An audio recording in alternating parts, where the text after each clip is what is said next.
Hey everybody, welcome to From Struggle to Strength, where we explore personal journeys of resilience and transformation. I'm your host, Rob Cooper. As a veteran and someone who continues to navigate my own personal development, I've learned the importance of sharing the stories and the power of the recovery community. In each episode, I will be sitting down with inspiring guests who have faced their own battles only to emerge stronger.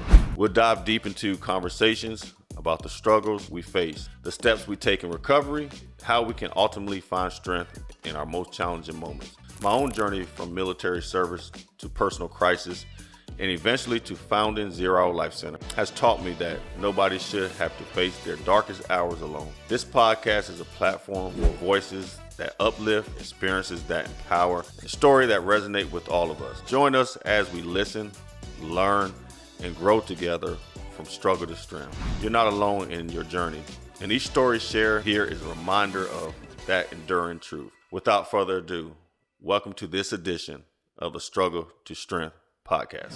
Look, I'm so honored to do another episode of Struggle to Strength, and my guest today is Dr. Mo, and she will explain the Dr. Mo part when we start talking, but I've met Dr. Mo because my program director scheduled a meeting, and next thing you know, we talked about her platform, and then she came on the next meeting and we met and we just hit it off, and I'm like, oh yeah, I got to really get her on the podcast. So I haven't heard her story. I haven't, I know the gentleman that we met told me a little bit about your story, but without further ado, we're going to just dive right in here, Dr. Mo. So, first of all, just introduce yourself and tell the audience who you are, what you do, and then we'll go from there. Yeah, so my name is Dr. Mo. I work at the University of South Dakota, and I teach in addiction counseling and prevention.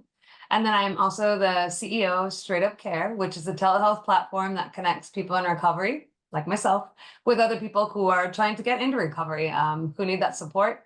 And then I'm also the executive director of a street medicine team in South Dakota. So we go out and help the unhoused population with all the mental health, and addiction needs that they might have on the streets. So that's a little bit about me. Oh, I didn't know that part. You was keeping that secret. Waiting for the podcast. Right, and she goes around to speak too. She do a lot of that too. So she didn't tell all the stuff that she got her hands into. But this podcast is about from struggle to strength, and I really got people come on here that went through the struggle. And this is what I call right now, how your life is right now, and what you're doing is the strength mode, is really because you're doing great things. You're helping the field of addiction. You're helping the field of recovery. So, but I want to go all the way back. I say this to every guest. I want to go all the way back to the person that didn't have the doctor in front of her name, the person that was striving to be this person who you are today. So I want to go all the way back to the struggle. Okay. So let's walk back a couple years. Right. Yeah, a few years, to be honest with you. Yeah. I mean, I never forget the struggle, because that's what helps me navigate through day to day, right? Is remembering where I was and how I can help other people on this path. And so I do a lot of public speaking, like you said, about my own personal story and about education and a couple of different things, but really sharing my personal story is kind of what helps keep me in recovery as well. And so my parents got a divorce when I was like 12, which is a hard age. And it was messy. I think I have a parent who has some mental health issues. And so it got a little messier than a divorce needs to be. But until then, I really thought that life was sunshine and rainbows. And so I didn't have kind of a way to navigate that as well. I found a space that reached out to me, and I found drugs immediately. I started drinking, smoking weed. And by about the age of 13, I was using meth without even really knowing. I remember my friends just being like, just inhale it. You'll be fine. It'll be cool. I sound like a president, but I didn't really think my friends would harm me. I knew they wouldn't, right? And they weren't intending to. And it felt like a warm blanket, like a lot of people in addiction who struggle with addiction say, it was the first time I actually felt not anxiety, not like I was not good enough, not like I didn't fit in, not like no one cared. I didn't feel at all. And that felt really nice. And so I struggled with that for quite a while. And I dropped out of high school when I was in 9th grade and just kind of navigated life the best I could. At about, well, I guess the day I turned 18, I found out I was pregnant. And that was really it was a wonderful stepping stone for me to kind of realize, wait, this isn't working. I was not using at the time, so I was happy about that. And she's now 23 and I got a grandbaby, so that's awesome. But anyways, I didn't know you was a grandma, Dr. Mo. Thank you. I didn't know you was a grandmother now. Go ahead. See, I got a bunch of secrets I didn't tell you. I was waiting. And so I didn't really get into recovery, I would say, but I definitely stopped using. I kept myself 2 feet in that lifestyle though. People around me were using, people around me were dealing, to meet their own needs, right? Like I don't ever say drug dealer is a bad thing. I say drug dealer as a reason, as a profession for people to get what they need and most often to feel their addiction. And so I stayed in that lifestyle because it was all I knew. And I realized after I had my first kid that I probably didn't belong here. This wasn't where I belonged, that I knew there was different. I knew there was something better for me, but I didn't totally believe it. And nobody had ever told me that. And so I struggled for a couple more years. I had another kiddo when I was 20, and that was it. That was it. I was like, I'm not playing this game anymore. My significant other was kind of really two hands and feet in and really struggling to the point where it became very toxic, and I knew I had to get out. So I also knew that I didn't have any education, none whatsoever, not even a 9th grade education. And I realized I had to do something. So I became a welder, which was pretty quick and quite easy.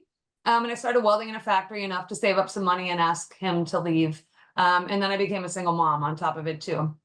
And so I kind of realized I had to do something. I became a massage therapist, which was helpful. It honestly is the golden thread through my whole entire life at this point.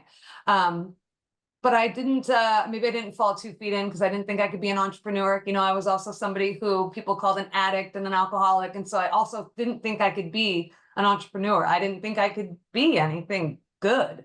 And so I ended up getting fired one day from my welding job. And it was honestly the best thing that ever happened to me. I got done and I skipped out of that place and they were so unhappy with me that I was skipping. What are you skipping for? I'm skipping because it was the start of a new life for me. I remember reaching out to a prevention center and saying, how can I help? What can I do? Where do I fit in? I'm in recovery, or I was sober, I would say. I was sober at the time. I had a significant other who struggled. I was a single mom. I understood what justice impacted looked like. I had all these things, but they were like, yeah, that's not a skill that we need. We don't, you don't have any education. You got nothing. We don't really need you. And I work really well out of spite is what I've learned also about myself. And so I said, screw it. I'm going back to school. I have no one. I'm first generation college student. So I had no idea what I was getting myself into. And I knew I had to start with my GED. And so I went and got my GED. Turns out math is difficult. So I had to relearn math, or in my case, kind of learn some of that math on my own. And it took me about a month. I got my GED and I applied for college and I was accepted.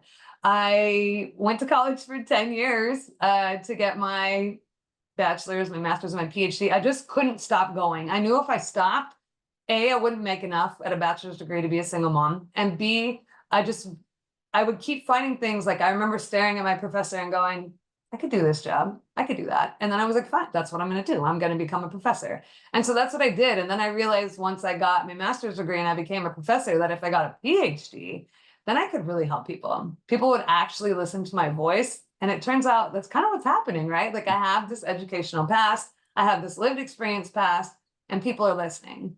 So as I was navigating my bachelor's, I was also struggling with alcohol. And so every class that I sat in that had something to do with addiction, I was like, I remember calling my best friend and being like, dude, I think based on this class, we might be alcoholics. I don't use that term anymore, but I remember that's exactly what I said to her.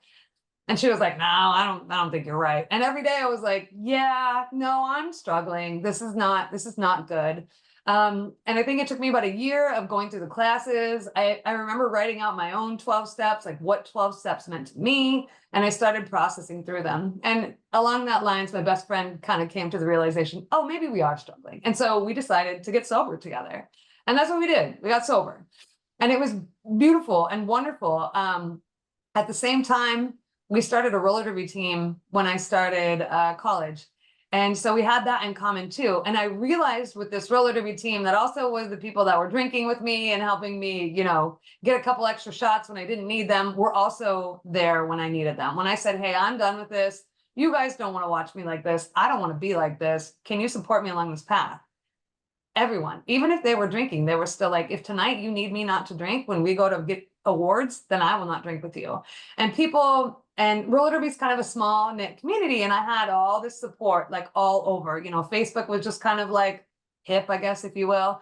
And so I would like put my days in sobriety on there, and other people would reach out to me and be like, hey, I thought, if you could do it and you were that bad, like I can do it too. And now I'm this many days in sobriety. And I kept watching this avalanche, right? And I was like, man, this is cool. It's cool to know that just by doing something day by day, I can positively impact other people. And that was just the beginning of when I was like, oh, I can do this, right? Like I can make a change. And that was kind of like what kept me in recovery, and so sober at first. And now I feel like I'm finally in recovery, right? I'm not just sober. I'm actually in recovery. I'm actually doing well. So that's kind of the long and the short of like where it was icky and how, that icky really drove me to get to a different place. I love, something you said, something that hit me, because when I tell my story, I tell how, when I got my bachelor's, I did in 12 years, 12 years to just get my bachelor's. And you said the same thing. It took you 10 years to get a degree, and then you went back and forth. And so, and I tell that a lot, that I didn't stop. Yes, it took me long, but I didn't stop. And I feel that sometimes some people, when they hit adversity or when life happens, they just stop and they don't never go back. And I'm glad you said that it took you that long time to get where you are and get those degrees. And so I want to go on back too, because you said something that hit me too. You say you were using meth and then you were using alcohol. So did you go the traditional way treatment, or you just stopped cold turkey? What was your pathway to recovery? Well, what was that really hit you and said, hey, I need to change my life? What was that pathway that you made to recovery? Yeah, I think it was actually hearing a couple people that really loved me go, I don't think you're doing well, right? But I was a single mom. So I was like, I can't go to treatment. Who's going to take care of my kids? I can't admit that I'm struggling because they might take my kids, right? Like I had all these things. So I quit cold turkey. But what I had was the support of that roller derby team, the support of my family. And that's kind of what gets me into this peer support role, is because I realized how huge that was, because I couldn't go to treatment, or I felt like I couldn't. I probably could have, because I felt like I couldn't go to treatment. AA didn't speak to me at the time. Like I had all these things that were barriers, but what I did have was support. And so I will text people still to this day from 14 years ago and be like, when you told me that I could do better, when you told me that you loved me, when you told me that you supported me, when you told me you did this, that is what slingshots me to be who I am today. And I'm so grateful. And I challenge people to do that too. The next time you think about somebody who said something that still resonates in your head, that made you who you are, that helped make you to the next level, thank them for that, because sometimes we don't realize how those little itty bitty comments or compliments or encouragements can really be exactly what that person needs at the time. That's good. That's good. So right now, being in recovery and doing all the great things that you do now, okay, I keep it real on my podcast. Do Dr. Mo get triggers and cravings? Do thoughts come? Come on, traveling around the world by herself. Nobody's know. She in Hawaii. I ain't gonna know.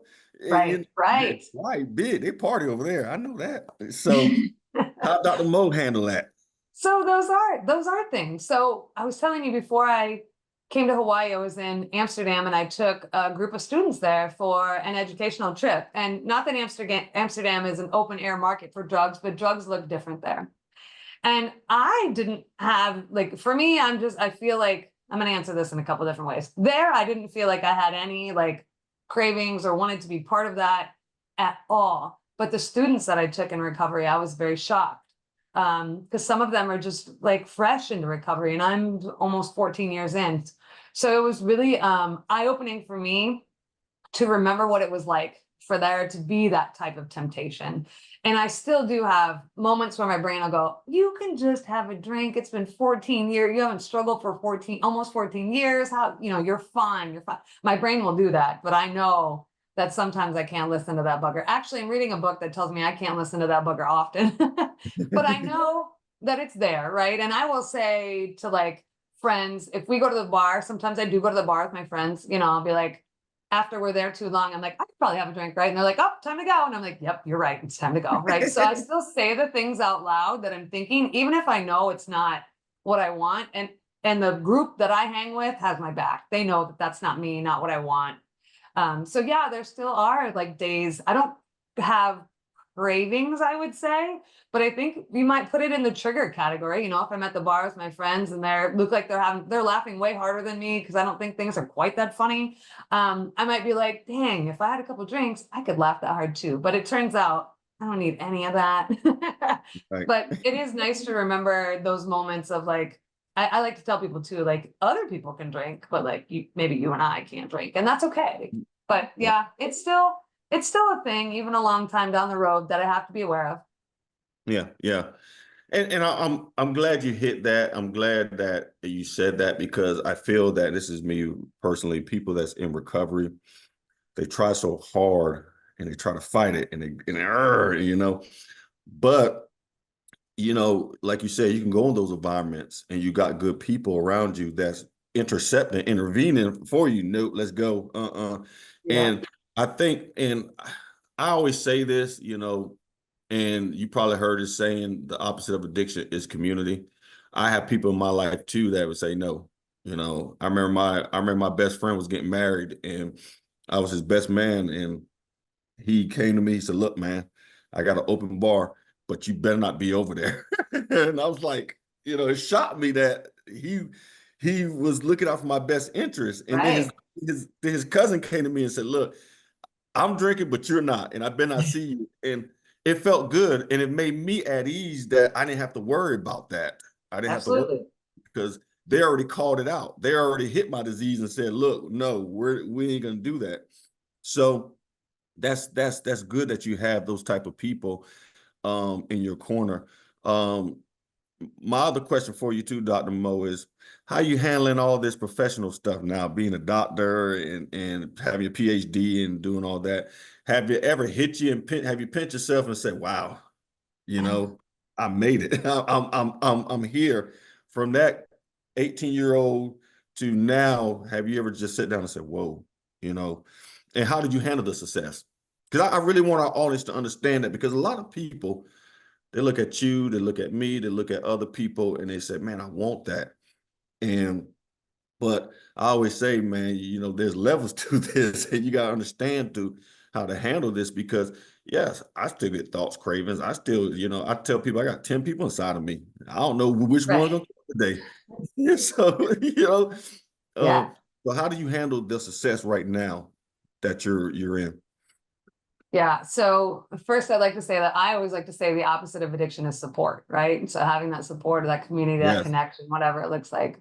We were just having this conversation in class, and I was teaching students, and we were talking about what does it look like to have that drive or that addiction around goals and reaching goals, and how do we actually take a moment to just live inside that goal and say, hey, I made it. And that's something, it struck me. I was like, oh no, I got more work to do, right? Like as soon as that student said that, I was like, ugh, I've not worked through that. So what does it look like to meet a goal and just celebrate it for a second, to go, oh, I did this thing, or like keeping that distance between ego, which is often what can drive us in a way that isn't helpful. And then also being proud and being happy and celebrating, right? Like the first thing they teach you, all right, maybe not the first, but one thing they teach you right away in hockey is how to celebrate a goal, right? And so you have to understand what it's like to celebrate too. You have to enjoy those wins. And I think sometimes when we get so on the train of goal chasing or dopamine chasing, if you will, or whatever that looks like, we forget. But I do have, good people in my life, again, who remind me, like, you did the thing, man. Like, you set out there, you took a step every day and you did the thing. And so I do tell myself that sometimes, but then I try and counteract that, like, don't let your ego get in there. Like I said, a lot of times I work with the unhoused population, and so they're like, oh, doctor. And I'm like, yeah, but like your kind of doctor, right? Like not not a medical doctor. Like my education is an addiction. It's in the thing we all deal with, if they're dealing with it. It's in that thing, right? It's not like something that we can't relate on. And so I do find myself oftentimes being like, yeah, okay, doctor, but still let's get real here. Let's sit on this curb, let's talk. Let's be real. And I'm proud of it. It does come with different responsibilities, right? So when I'm advocating policy at legislative session, which I never even knew anything about, but I'm doing it from a space where I'm like, I need to learn this, because this is where I advocate for people who look and sound like me. In South Dakota, fentanyl testing strips were illegal a year ago until we advocated for that. And so however much I never thought I wanted to be part of that, how I was like, politics are gross and I don't want it, I am ankles deep, because that's where I make change and that's how I make change. So every now and then, yeah, I do have to go, what, holy cow, like here I am doing this thing. Or like, I went to MIT in January and was part of this, process about what it looked like for substance use disorder innovation. And I'm like, I didn't think I'd be here, but it turns out when you climb that mountain one step at a time, one day at a time, like sometimes you find yourself at this really beautiful intersect where the view is amazing and you did meet the marks to get there, right? Nobody handed that to you, and it's okay. And sometimes it doesn't look like a doctorate degree or starting a business, but sometimes it looks like sobriety and having your kids, or sometimes it looks like just, having your own space, an apartment with a mattress in it, like whatever it looks like, take the time to celebrate that, because sometimes that work is extremely difficult. And shout out to MIT. I'm still mad at them. I applied for my application. I ain't heard nothing back from them. So, It's still open. It's still open. You're good. oh, It's still okay. open. Well, Yeah. sorry, It's still MIT. open. Sorry. Sorry. Still open. But you hit something, ego, that got me. When I was riding that, I was getting that success. And next thing you know, and another peer called me out on it. He said, look, man, he said, know what your problem was? He said, I want to tell you this for a long time. You thought your stuff didn't stink and you was around here. And what happened to me, Dr. Mo, is I had the wrong people in my ear. People were trying to fix me and fit me into the mold. You need to get Kohan shoes. You need to get this. You need to get that. You need to get this. You need to get that. And all that went to my head, and really I forgot. And man, I have never got where I come from again, because having that ego, because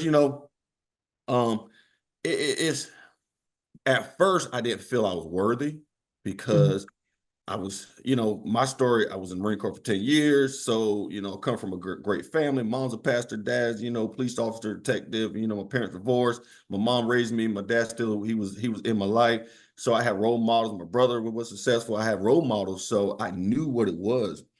And then when I got to the Marine Corps, they taught me a lot of stuff too. And then the Marine Corps, you had to be a certain way, and you had to be the best of the best among your peers, among your fellow Marines. So, and when I got out of there, I was just plain Jane. And I was like, okay, cool. But then when I went to jail, that took me down. And then I got out and I started climbing back up. And I knew I could get back to strength mode through that struggle. I knew it. And so when I hit that strength mode at the time, Zero Life Center was started to be successful. We started getting employees, man. We was helping all these folks. And my ego got in the way. It got me. And I was like, okay. And I was glad that one peer called me out on it, and because now I am humble. But the thing is I want to say this, and for the audience out there, I want to give Dr. Mo a round of applause, because the reason why is there ain't too many doctors that got the DR for the names, that got tats all over them, that just come in. I've been around some doctors that have the PhDs and all that, and she's one of us, y'all. Really, she is one of us. And I knew that when I first met her. I said, yes, this is one of us. I would love to have a conversation with her. And I've been trying to get her on here. My schedule, her schedule wouldn't mix, so we did it. How has the profession or how has other doctors accepted Dr. Mo when they saw you? How has that? Because I know they can be some, that's a whole nother story right there. How did they accept you? So yeah, I do look a little different. You know, I have a couple of shaved sides of my head and a lot of tattoos, and because I'm in the world of addiction, I get to be authentically me, right? So if I go up and I do a research presentation on whatever I'm doing, I will introduce myself. Hi, I'm Dr. Mo, and I'm in recovery from methamphetamines and alcohol. Where it doesn't fit, because that's exactly where it fits, right? I want them to know that just because I have a PhD does not mean that I have to look and sound like everybody else who has a PhD. And also, it breaks stigma in every one of those spaces. So some days I don't feel tough enough to go up there and do it, but I do it anyways because I feel like it gives a voice to those who have had their voice taken away from them. And so I fit myself into everywhere that I fit, right? Like even when I don't fit, I fit myself in. I haven't felt a lot of kickback. I mean, I work in academia primarily, and so I see a lot of people who also have PhDs. So they don't, and they know me, and I'm not going to say I'm lovable, but I'm pretty kind, right? So it's kind of hard to hate me. And if you do, that's your problem, not mine. So I don't really take any of that to heart if people judge me for my tattoos or, give me a little kickback or whatever. But at least in the state of South Dakota, which shockingly enough, I'm pretty well taken. Like they get it. They understand that I'm there for a reason and that what I do and what I say is because I'm passionate and I care. And I think I get a lot of respect for that. Now, if you had asked me that 4 years ago, I might have given you a different answer because I have been able to take a step back and kind of get out of that, imposter syndrome mode. Like, oh God, do I belong here? And like, yeah, of course I belong here. I did all the things I needed to do to get there. I don't ever walk on anybody. I don't, I try not to ever trash talk anybody. I'm always like collaborative when we work with addiction care. And like, I just want to make life better for other people the way I wanted it to be for me and the people that gave back to me. And I think that resonates for me. And so for that, I feel like I don't get a lot of weird stuff. I mean, every now and then it's like, no, you get a lot of tattoos. And I'm like, yeah, I do. I even do research in tattoos just to better understand what role they play in people's lives. Yay. You know what I mean? So any place where I feel it'll kick back, I kind of give it back.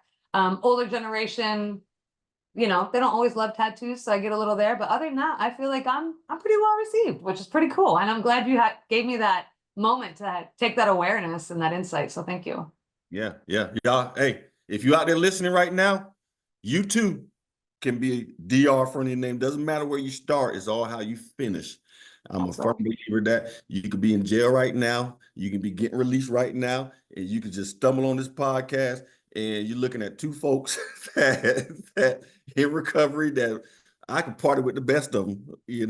I could party with the best of them, but you can turn your life around. You can do better. And I say this a lot. I say, so much we got going on in this country. And if you keep watching the national news, they make it seem like we're divided, but we live in the best country ever where you can mess up and you can get back on track. And we give you a second chance, third chance, fourth chance. And what better place you can do that? And that's why I'm starting this. That's why I did this podcast, because I wanted to bring people on here and talk about struggle and then show them what they're doing in the strength mode. So I want to talk about straight up care because you're doing a lot with peers. I know in South Dakota, you talked, there wasn't any peers in South Dakota until they met you. And now there's peers all over South Dakota. So talk about that. Talk about that. I would love to. So I love straight up care. Just to give a quick background, it started with some research that I was doing. I wanted to better understand why isn't treatment always working? What else needs to be happening?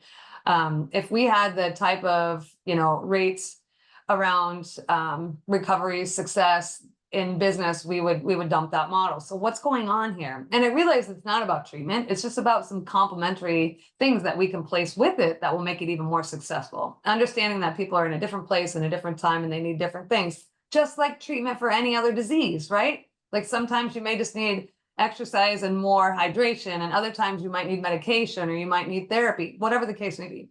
And so I stumbled across peers, as in like you and I, peers. And then I realized like, okay, what's a peer support?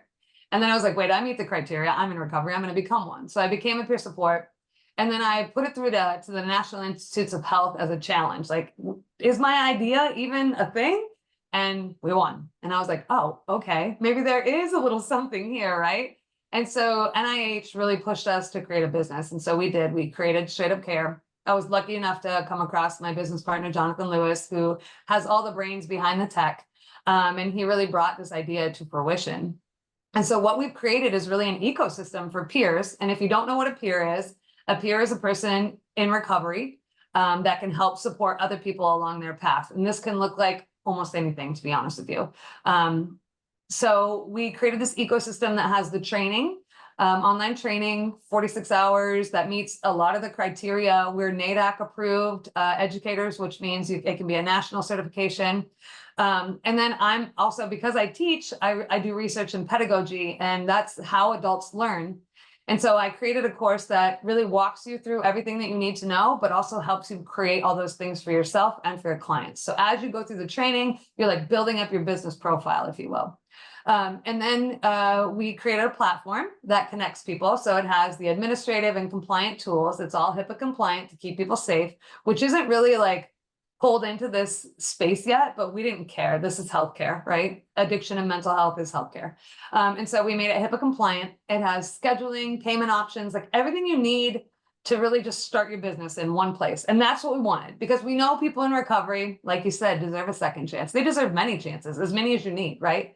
But also sometimes that there's something on your record that you may not be proud of, or that really kind of stigmatizes you to work. And we also know that peers can be the answer for people, right? They can be the connecting piece.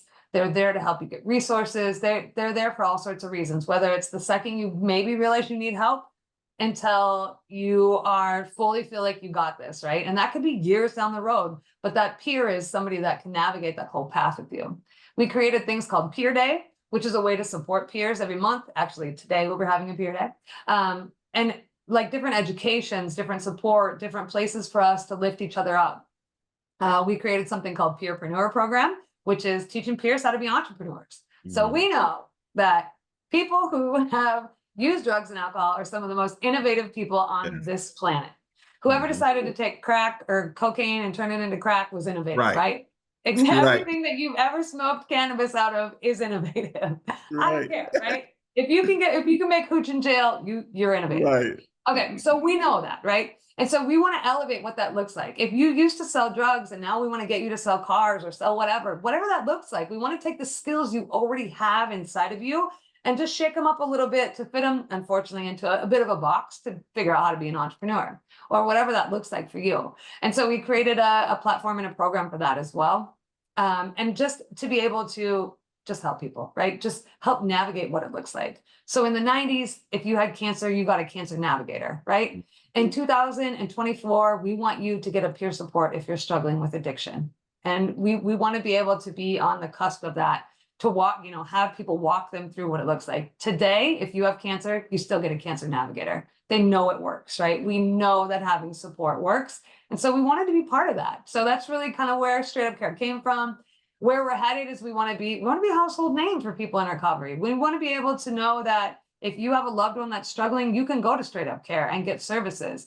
As yourself, as that person who's struggling, we have loved one care as well. Because as a person who's struggled with addiction and loving someone who struggled with addiction, loving someone was way harder than struggling through it myself, right? And I wish I would have had someone navigate it to say, hey, here's some resources for you. Here's how you can get help. A child of an alcoholic parent or somebody who struggles with alcohol, what resources could I have had to help me navigate and say, hey, I don't have to live this life, or I don't have to navigate these things. They weren't on you as a kid, they were on them, and this is part of the disease. This is what it looks like. Those things would have been helpful. And we just want to be able to be a space for that. So that's kind of what we're doing. I love it. I love it. The more and more I hear about it, the more and more I want to learn. I want to learn more about Straight Up Care. Yeah. I think it's beneficial because peers are a hot commodity right now. Peers are very, very hot. I was in a meeting and somebody said a doula peer. I said, what's a doula peer? Yeah. Like a midwife. I said, okay. So that term is being used, and really what I'm seeing, I want to keep peers, and I want to make sure peers are equipped to handle the success. Absolutely. We can train them, we can employ them. Okay. And you got to remember is these people that we're employing and we training them, they're still healing too. And I know Absolutely. some states require just 2 years of recovery, and and now you're getting these people into the field helping others, and if they're not working on themselves, and sometimes we always say self-care, do it. Some of them don't know anything like that. They never Absolutely. did self-care. You went from Absolutely. addiction, jail, now in recovery, and then you've been 2 years without getting in trouble. You've been doing a program, and now you're working with others. And I always tell my staff is, I said, look, and I do this in an interview too, is when I have people come in apply for a job, I tell them, I say, look, once you step in this arena, okay, is your life is on the front. You're a front of the curtains now, because everything you do in your personal life is going to affect you in your professional life, Mhm. because you're helping people from the same thing that you are dissing yourself from. And the same person that's sitting in front of you may have the same story you have. Yep. And so now, everything you do is you're on a microscope. And I'm very brutally honest with them. And I tell them that. And I say, look, I'm not here to scare you, but I'm letting you know that you step in this world, is now is everything you do, someone's looking at you. Right. So with all your work with the peers, okay, what do you see that could be beneficial for peer specialists that could keep them in the workforce, keep them going? Are you working with states to develop a continuing education program? Because I think that peers need CEUs to, Hmm. because if I know you got to do CEUs to keep your license, you know, why Yep. not peers? So what are you looking at to better help peers? Yeah, that's a great question. That's essentially what our peer day is a space for that.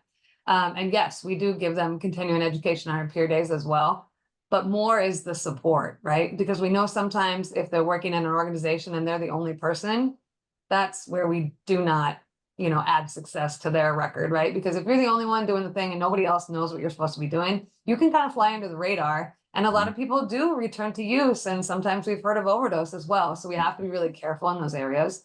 So my goal, my dream with the peer day is for peers all over the place. So it's free, right? To be able to come and join and ask for help and support that they need.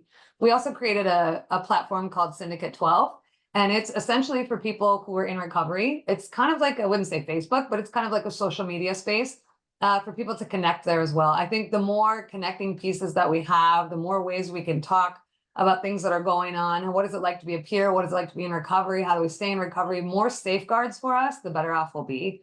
But I think you're right. Like there needs to be more like a legitimized continuing education for peers. Every state is so wildly different that Mhm. it's really difficult for us to kind of like figure out what that can look like. Currently in South Dakota, there's still zero regulations. And so Mhm. I could just hire anyone off the street and say, oh, you can work on our platform or whatever that looks like, right? But of course, I'm not going to do that because I could kill them or I can Right. harm other people, right? So I know better than that. So yeah, just creating spaces where peer voices are at the table, and that all things peer are built in the understanding of what it truly looks like to have a dopamine system that doesn't work correctly, right? So Mhm. when I think about things, when I create things, when I do things, they're all from this idea of how does my brain and the brain of others who struggle with addiction, what does it look like and how can we keep them safe is really my goal. Mm. You know what? I'm sitting there thinking about this.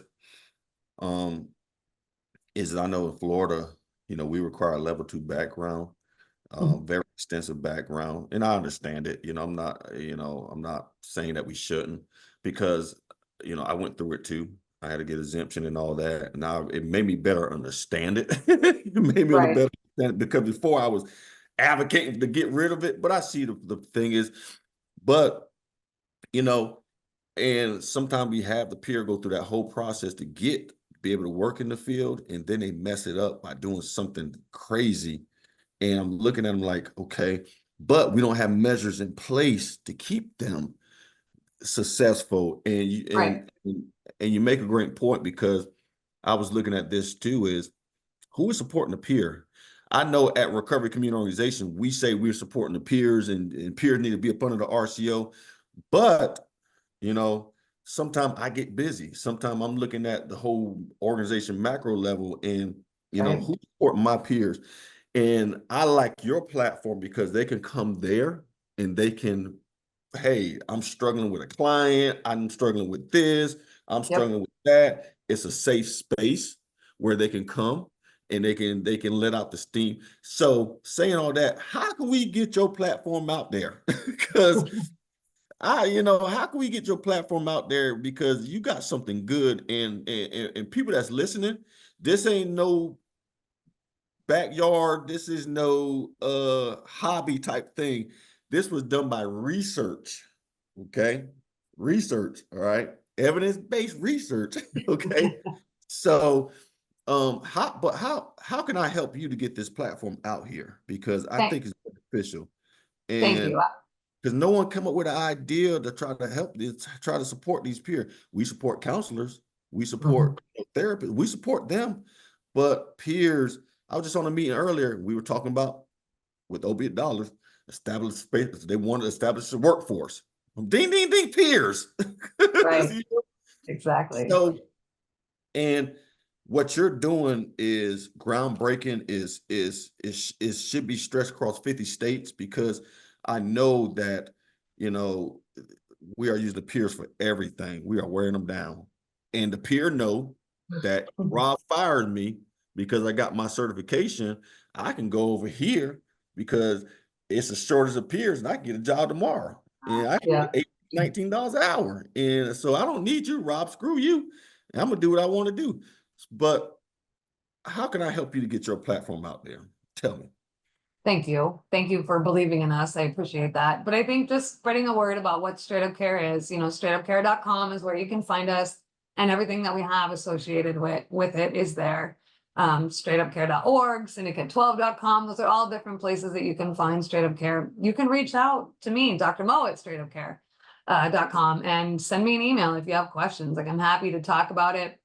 I think when conversations about peers come up where you have peers in your space, let them know this is a place where they could get help or support. It's a place where they could get education if they so need. We have a few free trainings on there now for like the LGBTQIA community, and as well as HIPAA. So, there are free opportunities for education and just ways to support. So let's just spread the word. Have you been to Florida yet? Have you came down here and spoke about peers and all that? I haven't, but I'm happy to come down. I'm happy to meet you in real life. All right, I'm gonna get you down here. Perfect. I love that. I love that. Here. So, Dr. Mo, tell me this. I don't even know your first name. I just call you Dr. Mo. I just say Dr. Mo. Tell me this. If someone right now is stumbling upon this podcast and they are struggling, what advice would you tell that individual? Man, reach out to someone, even if you don't know them, even if it's just a warm hotline, if it's 988, if it's whatever, just give your hand out and ask for help for just a second. I know it's difficult, but I promise you that somebody will grab your hand and give you the support you need. And then you have to do the work after that. And if you need help again, you need to ask again, right? Like, it can be like that for a while.